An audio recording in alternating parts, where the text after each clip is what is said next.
अस्सलाम वालेकुम, आपका मेज़बान नेमतुल्लाह खान आपकी खिदमत में हाजिर हैं। तो आज का हमारा स्पेशल है फ़िश। 2 किलो हमने फ़िश लिया है, तो आज हम बनाएंगे फ़िश बारबेक्यू।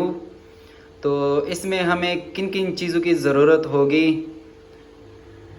सबसे पहले लीमू, सरका, सोया सॉस, मछली मसाला, उसके साथ है नमक और उसके साथ हम ऐड करेंगे दही। तो चलो स्टार्ट करते हैं।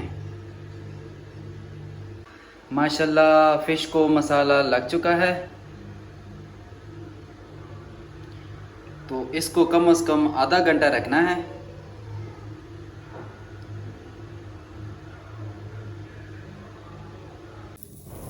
अल्हम्दुलिल्लाह फ़िश हमने कोयला के ऊपर चढ़ा लिए, तो इसको कम से कम 10-12 मिनट लगने हैं।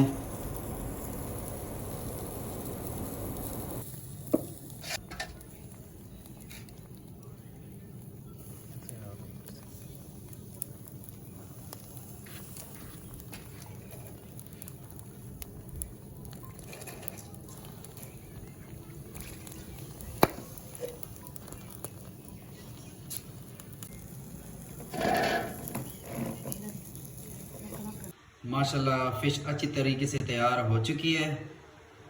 माशाल्लाह अल्हम्दुलिल्लाह।